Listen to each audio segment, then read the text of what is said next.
यह कहानी देवपुर में रहने वाले मनोज नाम के सरपंच की है। मनोज अपनी पत्नी राधा और 5 साल के बच्चे गोलू के साथ रहता था।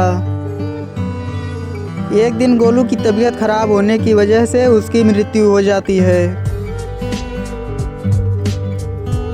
मोहन और उसकी पत्नी अपने बच्चे की लाश को देखकर बहुत ज़्यादा ही दुखी थे।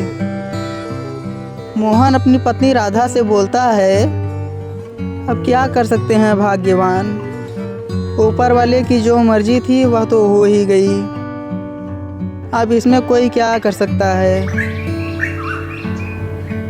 आखिरकार गांव के बाहर पीपल के पेड़ के नीचे उस बच्चे को दफना दिया जाता है। जिस पीपल के पेड़ के नीचे उस बच्चे को दफनाया गया था, उसी पीपल पर एक चुड़ैल रहती थी जो कि जादू टोना सीख रही थी।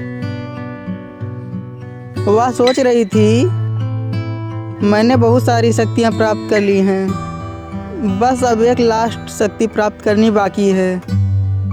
इसके बाद मैं किसी को भी दोबारा जीवित करने में सक्षम हो जाऊंगी। मगर मुझे इस मंत्र को सिद्ध करने के लिए एक लाश की ज़रूरत है, जिस पर मैं अपने परीक्षण को पूरी कर सकूं। वह सोचती है, मुझे रात तक का इंतज़ार करना होगा और रात होने के बाद अब मुझे लगता है अपना काम शुरू करना चाहिए। और उसी के साथ वह अपने मंत्र को सिद्ध करने के लिए बैठ जाती है।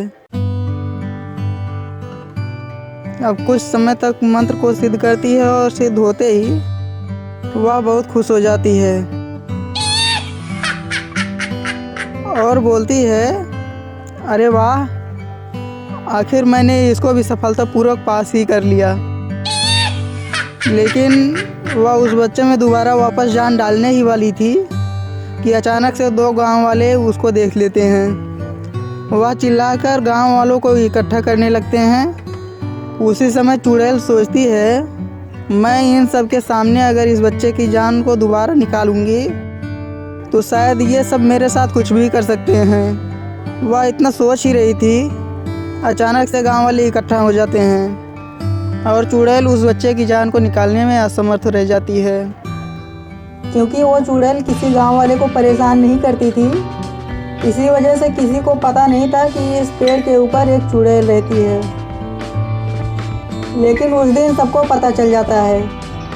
अब गांव वालों में और चुड़ैल में लड़ाई होने ही वाला था।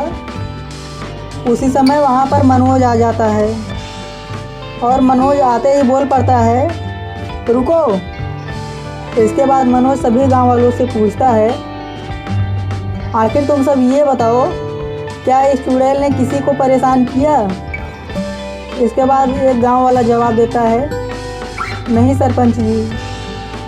इसके बाद मनोज बोल पड़ता है, आखिर उसने किसी को परेशान नहीं किया तो फिर उसके साथ ऐसा क्यों कर रहे हो?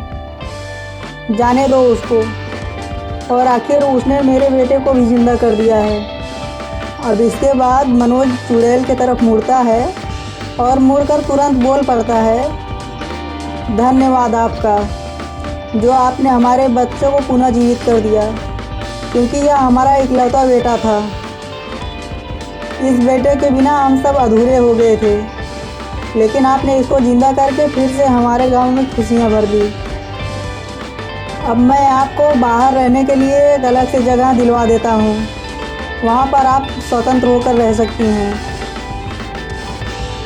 और इसके बाद सब लोग खुशी खुशी रहने लगते हैं।